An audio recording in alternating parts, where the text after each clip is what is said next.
personally breathe.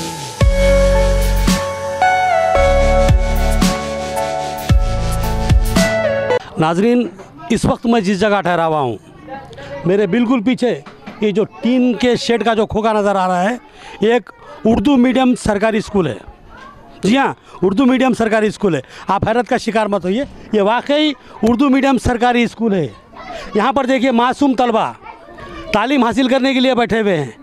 ये देखिए आप, ये छोटे छोटे मासूम बच्चे हैं जो यहाँ पर तालीम हासिल करने के लिए बैठे हुए हैं। इस तरफ भी है, यहाँ पर भी है बच्चे, बोर्ड लगे हुआ है। इस स्कूल का नाम है गवर्नमेंट प्राइमरी स्कूल निज़ाम कॉलोनी। ये निज़ामाबाद का एक हिस्सा है, निज़ाम कॉलोनी, वहाँ का ये स्कूल है। यहाँ पर 5वीं जमात तक तलबा को तालीम दी जाती है। यहाँ पर बेशुमार मसाइल है, अभी हम एक एक से आपको उसकी निशानदेही कराएंगे। ये जो देख रहे हैं आप स्कूल के अतराफ में गंदगी, ये इस तरफ यहाँ पर देखिए छोटे छोटे मासूम बच्चे हैं। यहाँ पर 3-4 साल, 5 साल, 7 साल, 10 साल की उम्र के बच्चे हैं और यहाँ पर एक गंदगी का ये आलम है। बिल्कुल स्कूल के टीन से लगा हुआ, स्कूल की दीवार से लगा हुआ, बिल्कुल दरमियान में टीन है और ये गंदगी बनी हुई है पूरी। अब ये सोचिए कि इन मासूम तलबा का इस गंदगी में क्या हाल बनेगा। ये बहुत ही सोचने वाली बात है, गौर करने वाली बात है। दूसरी चीज़, यहाँ पर दूर दूर तक कोई दूसरा स्कूल नहीं है। यहाँ पर 5वीं जमात तक तालीम का नज़्म है। यहाँ पर तालीम की मुकम्मल करने के बाद तलबा को खलीलवाड़ी हाई स्कूल की तरफ जाना पड़ता है, जिसके लिए उनको यहाँ पर एक रेलवे ट्रैक है, उसको पार करना पड़ता है। फिर उसके बाद में जैसा अब ट्रेन की आवाज़ आ रही है, ये रेलवे ट्रैक है, ट्रेन जा रही है वहाँ पर, उस सबसे ट्रेन जा रही है, उस ट्रैक को पार करना है तलबा को। फिर उसके बाद में और एक बोधन रोड, मसरूफ़ तरीन रोड है, उसको पार करके खलीलवाड़ी स्कूल की तरफ जाना है। यहाँ से 1 किलोमीटर तक 1.5 किलोमीटर का फासला है। इसलिए मुकामी लोगों ने बताया कि यहाँ कई बच्चे तर्क तालीम कर चुके हैं क्योंकि उतनी दूर जा नहीं सकते। तो यहाँ पर औलिया तलबा और असातिज़ा का भी मुतालबा था कि स्कूल को जो है सो प्रमोट किया जाए, 7 तक का जो है इसमें नज़्म किया जाए तालीम का, क्योंकि 6वीं में जो बच्चे जाते हैं बिल्कुल कम उम्र होते हैं, उनको ये ट्रैक, रेलवे ट्रैक और जो है सो बोध रोड पार करना इंतहाई मुश्किल होता है। एक मसला ये हुआ। और यहाँ पर तलबा की तादाद अच्छी है, लेकिन इसके बावजूद बताया गया कि असातिज़ा में एक रेगुलर उस्ताद सिर्फ एक है, जबकि कल ही शायद 3 वीवी ने यहाँ पर ज्वाइन किया है। तो इस तरह असातिज़ा की तादाद 4 होगी, जो कि 5वीं जमात तक की तालीम के लिए नाकाफ़ी है और जो है यहाँ पर कोई रेगुलर टीचर का नज़म नहीं है।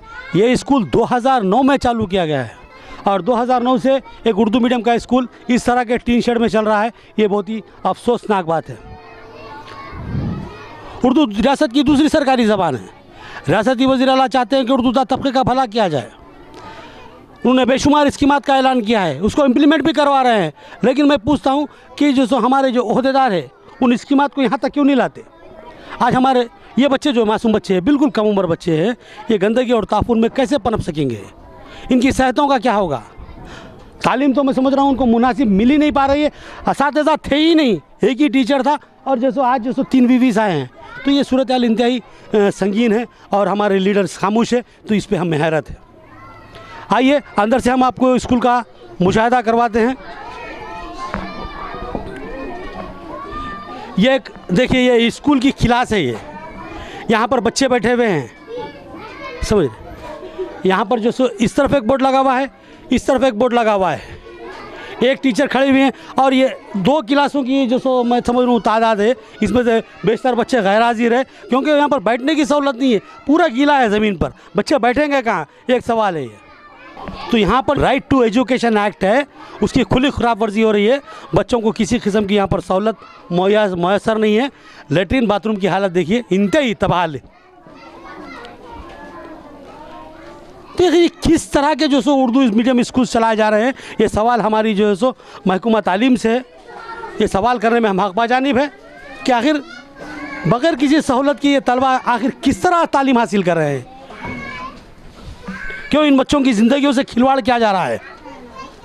बिल्कुल छोटे छोटे कम उम्र बच्चे हैं, इधर देखिए बिल्कुल कम उम्र बच्चे हैं और अतराफ में गंदगी है, तो इनकी सेहतों का क्या हाल होगा? कच्चा फर्श है, पूरा गीला है, तो इनकी सेहत पे क्या असर पड़ सकता है इसका? ये सवाल हमारा हर उस लीडर से है जो ये दावा करता है कि हम मुस्लिम फलाह बहबूद के लिए काम करते हैं, हम मुसलमानों के लिए हमने अपने आप को वक्फ कर दिया है। ये सवाल उन तमाम लीडरों से है कि आखिर ये कैसा जो से वक्फ करना है। इस स्कूल में हमने सिर्फ 2 कमरे पुख्ते देखे हैं और ये कमरे की भी हालत देख लीजिए। ये कमरा शुरू होने से पहले ख़त्म हो जाता है। बहुत मुश्किल 8 बाई 10 का कमरा है ये। अभी हमने यहाँ के एक उस्ताद से बात की है जो यहाँ के इंचार्ज हेडमास्टर है इम्तियाज़ साहब। उन्होंने बताया कि ये इमारत किराए की है, गुज़िश्ता 2009 से ये किराए पर चलाई जा रही है और ये किराया भी उनको महकमे की जानिब से अदा नहीं किया जाता। ये लोग अपनी तनख्वाहों में से मिना करके वो पैसे अदा करते हैं किराए के। तो बिल्कुल एक संगीन सूरत हाल है। इस तरफ महकमा तालीम को तवज्जो देना होगा क्योंकि हमारे वज़ीर आला चाहते हैं कि हर स्कूल हर तबका तरक्की करे, हर तबके का स्कूल तरक्की करे, हर तबके का बच्चा तरक्की करे, लेकिन यहाँ पर हमें ऐसा होता हुआ महसूस नहीं हो रहा है। यही बात आप तक पहुँचानी थी हमारे चैनल के ज़रिए। तो हम चाहते हैं ये हसास सूरत हाल है। हम यहाँ के अरकान असम्बली, अरकान पार्लिमान या राज तौर पर वज़ीर आला से जो हम अपील करते हैं कि इस तरफ तवज्जो दें और महकमे के अहदेदारों से सवाल तलब करें कि हुकूमत की नेकनामी को मुतासिर करने के यहाँ पर क्यों ऐसे काम किए जा रहे हैं। यहाँ पर अतराफ में बहुत सारी गवर्नमेंट लैंड भी पड़ी हुई है और हमने ये सुना है कि इस स्कूल के लिए इमारत के लिए फ़ंड्स जो सो मंजूर शुदा हैं, तो किसी गवर्नमेंट राज़ी की जो सो निशानदेही करते हुए इमारत तामीर की जा सकती है। बिल्कुल छोटा सा मामला है हुकूमत के लिए और महकमा तालीम के लिए, लेकिन ऐसा नहीं किया जा रहा है और जो सो इन मासूम बच्चों के साथ खिलवाड़ किया जा रहा है। इस पर तवज्जो देने की और इस पर कुछ कर दिखाने की जो सो ज़रूरत है। हम बिलखुसूस महकमा तालीम से ख्वाहिश करेंगे, डिस्ट्रिक्ट एजुकेशन ऑफिसर से ख्वाहिश करेंगे कि वो फ़ौरी यहाँ का विज़िट करें और यहाँ की सूरत हाल का जायज़ा ले और जो सो किसी पुख्ता इमारत का जो सो यहाँ पर बंदोबस्त। नाज़रीन, इस वक्त डिवीज़न 39 निज़ाम कॉलोनी के कारपोरेटर मोहम्मद अब्दुल अजीम साहब मेरे साथ हैं। तो आइए उनसे गुफ्तगू करते हैं इस स्कूल के ताल्लुक़ से कि आखिर ये स्कूल 2009 में क़ायम किया गया है और अब तक सिर्फ 5वीं जमात तक ही यहाँ पर तालीम नज़म है।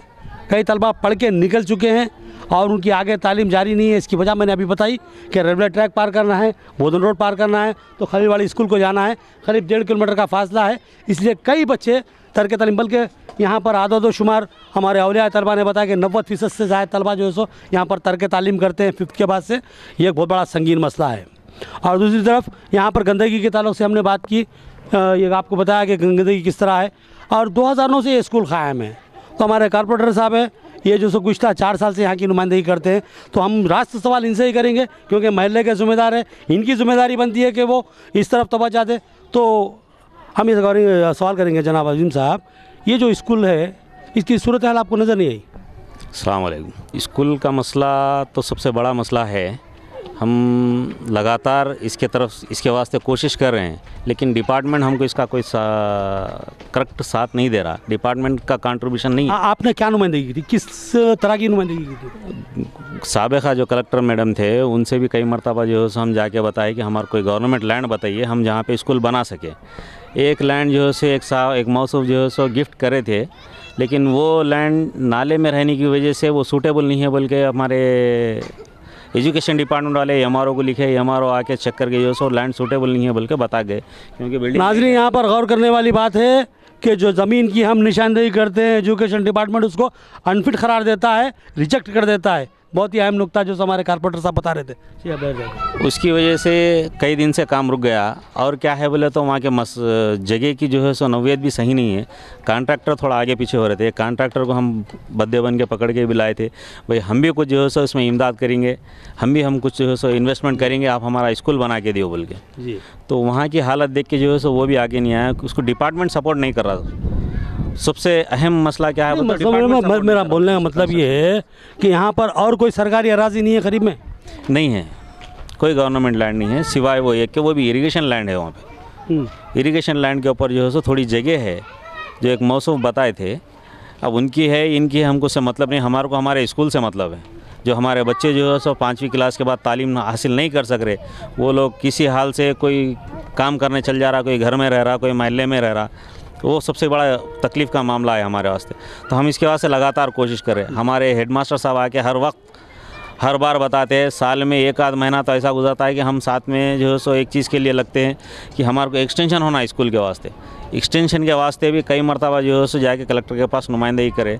उनको जो है सो एक बिल्डिंग नहीं मिल रही, किराए के घर नहीं मिल रहा बड़ा सा, जिसमें हम क्लास एक्सटेंशन कर सके। अब यहाँ पे लोग पता नहीं क्यों नहीं दे रहे, थोड़ी तकलीफ़ हो रही है इसकी वजह से। नाज़रीन, यहाँ पर एक बात है, हुकूमत की तरफ से यहाँ पर कोई जगह फराम नहीं हुई है। ये 2009 तक का मसला है, अभी कोई नया मामला नहीं है। एक जगह की निशानदेही एक साहब ने की थी, वो जो है सो एजुकेशन डिपार्टमेंट को पसंद नहीं आई। एजुकेशन डिपार्टमेंट को ज़मीन पसंद नहीं आती, एजुकेशन डिपार्टमेंट फ़ंड फराहम नहीं करता, फ़ंड मंजूर होकर आते हैं तो उसको पेंडिंग में डाल देता है, और जब सहूलतों की बात करते हैं तो वो नज़रअंदाज कर देते हैं। बहरहाल एक अजीब, और ना किराए की इमारत फराहम करते हैं। ये जो इमारत है जो मैं बताया, कभी सुना के असातिज़ा को या महल्ले के लोगों को चंदा करके किराया देना पड़ता है। बहुत ही शर्मनाक बात है, बहुत ही जो सो काबिल गौर नुक्ता है। इस पर तवज्जो देने की ज़रूरत है कि ये जो सो महकमा जात के जो ओहदेदार हैं, आखिर इनका रवैया कैसा है, ख़ास तौर पे उर्दू के ताल्लुक़ से, उर्दू तबके के ताल्लुक़ से। ये हमारे कारपोरेटर साहब, हाँ, जबकि हमारे कारपोरेटर साहब बता रहे कि उर्दू दूसरी सरकारी ज़बान है। लेकिन ये मसला आज का नहीं है हमारे अजीम साहब, ये मसला मैं गुज़श्ता कई सालों से बाइसत साफ़ी देखते आ रहा हूँ, कई हुकूमतों में ऐसा हुआ है। तो यहाँ पर हम जो सो राष्ट्र ज़िम्मेदार जो सो महकमा तालीम के ओहदेदारों, क्योंकि हुकूमतें तब्दील होती हैं, ओहदेदार बाकी रहते हैं, तो उनकी अपनी पॉलिसी चेंज नहीं होती। हुकूमत की पॉलिसी खवा कुछ भी आ जाओ उसको पेंडिंग में डाल देते हो, वही मामला यहाँ नज़र आ रहा है। तो मैं सवाल करूँगा कि इस ताल्लुक़ से आपने कोई मजबूत एहतजाज की ज़रूरत क्यों नहीं महसूस की? वो लोग एक चीज़ बताए कि हमारे पास कोई गवर्नमेंट लैंड नहीं है, इस वजह से खरीदी जा सकती गवर्नमेंट लैंड, जो फंड आता है स्कूलों के लिए बिलखुसूस जो सो कोई फंड जो सो खुसूसी फंड लेके लैंड खरीदी जा सकती, इस तरफ आपने तवज्जो क्यों नहीं दिलाई? मैं लगातार 4 साल से कोशिश कर रहा हूँ। मेरा जो जैसा ही मैं इलेक्शन जीते, पहला साल मेरा पहला काम जो है था RVM के पीछे पड़ना। मैं इसके डिपार्टमेंट में तय तक जाके मालूम करके आया था, ताकि वो लोग बताए जितना हम फ़ंड दे रहे हैं उसमें ज़मीन ख़रीदने के वास्ते फ़ंड नहीं है, मुहैया नहीं कराया गया है, इस वास्ते हम ज़मीन नहीं खरीद सकते, हम सिर्फ कंस्ट्रक्शन का फ़ंड दे रहे हैं बोल के बाद। इस वजह से अपनी जगह कंस्ट्रक्शन का फंड अपनी जगह है, आप कोई एप्लीकेशन लगाए लैंड के लिए, लैंड की खरीदी के लिए? नहीं, वैसा तो कोई मसला नहीं हुआ अभी तक। तो दरख्वास्त तो देनी चाहिए थी ना कि भाई हमारे पास ज़मीन नहीं है, ज़मीन मुहैया कीजिए और हमको स्कूल की बिल्डिंग। ये बहुत बुरी हालत है भाई जी, ये बच्चों की ज़िंदगियों का सवाल है, ये बच्चों की सेहत का मामला है। अगर खुदा न खास्ता कोई वबाई इमराज आते हैं, हमारे कलेक्टर साहब बार बार मुतवज्जो कर रहे हैं कि गंदगी को मत रखो, तो अफसोस के साथ है कि स्कूल के पास इतनी गंदगी, ये बहुत बड़ी कि बच्चों की सेहत पर कल असर पड़ेगा, तो इसका जिम्मेदार कौन होगा? भाई साहब कारपोरेट जिम्मेदार तो आपको करार देते, करने वाले तो कौन है वो? नहीं, बेशक वो बात सही है। रही बात गंदगी के वास्ते, तो इंशाल्लाह वो जो है सो साफ़ सफाई हो जाएंगी। ये डिवीज़न में सिर्फ़ और सिर्फ 2 ही लेबर है, जबकि इतना बड़ा डिवीज़न है, फिर भी हम उसको लेके चल रहे हैं। जहाँ जैसा ज़रूरत महसूस होती वैसा काम कराते हुए लेके चल रहे हैं। थोड़ी बहुत नोक झोंक होती रहती, अल्हम्दुलिल्लाह इंशाल्लाह वो भी जो है सो हम ये काम करा देंगे। रही बात हुकूमत से, हम कई मरतबा जो है, एक बात है, ये आपके दायरे अख्तियार की बात नहीं दिख रही है, जो कचरा जो दिख रहा है और साथ में जो हरियाली है और उसके अंदर जो सो मोहल्लों से आता हुआ जो पानी है, गंदा पानी, यहाँ तो बहुत बड़ा प्रोजेक्ट चाहिए यहाँ पर। तो यहाँ सबसे बड़ा मसला ये है कि आपकी इमारत को यहाँ से तब्दील किया जाए, आपकी इमारत मजबूत कर दी जाए। यहाँ पर अंदर जो सो फर्श नहीं है, फर्श पूरा जो सो जो ज़मीन जो है, मट्टी की ज़मीन जो है, पानी से गीली हो जा रही है, पूरे बच्चे गीलेपन में बैठे हुए हैं, ठंडक में बैठे हुए हैं, चंद बच्चे जो बेंचों पे है। तो ये बहुत ही हसास सूरत हाल है। तो इस ताल्लुक़ से आप कोई लाएमल तय कर रहे हैं? नहीं, कोशिश कर रहे हैं इंशाल्लाह कोई किराए की बिल्डिंग देखेंगे बोल के। फिलवक्त तो यहाँ पे कोई इमारत वैसी नहीं मिल रही, अगर मिल गई तो इंशाल्लाह जल्द से जल्द तब्दील कर देंगे स्कूल को उसमें। मोहतरम नाज़रीन, कारपोरेटर साहब ये तखम दे रहे हैं कि अगर कोई मुनासिब इमारत मिलती है, वैसे इम्कान तो नहीं है एरिया में, अगर मिलती है तो स्कूल को तब्दील किया जाएगा, बल्कि ये नहीं होने वाली बात जैसी है, क्योंकि यहाँ पर इमारतें हैं ही नहीं, तो तब्दील हो नहीं सकता। लिहाजा जो है सो ज़रूरत इस बात की है कि ज़िम्मेदार हमारे जो ख़ासतौर पे आला कायदीन इस तरफ मुतवज्जो हों और हमारे जो सो महकूमा जात के ओहदेदारों को सख्ती से पाबंद करें कि वो इस मसले की एकसुई निकालें। और जो सो दूसरी चीज़ क्या है, यहाँ पर हमारे कारपोरेटर साहब ने बताया कि कोई सरकारी लैंड नहीं है। अगर नहीं है तो इसका मतलब ये नहीं कि यहाँ के लोगों को तालीम से महरूम कर दिया जाए। यहाँ राइट टू एजुकेशन एक्ट नाफिज है, यहाँ तालीम इंसान का बुनियादी हक़ है। लिहाजा उनके लिए जो ज़रूरी है कि तालीम मुहैया की जाए और उसके लिए तालीम के लिए जो सहूलतें मुहैया की जाए, ये हुकूमत की ज़िम्मेदारी है, महकूमा जात की ज़िम्मेदारी है, लेकिन यहाँ पर ऐसा होता महसूस नहीं हो रहा है।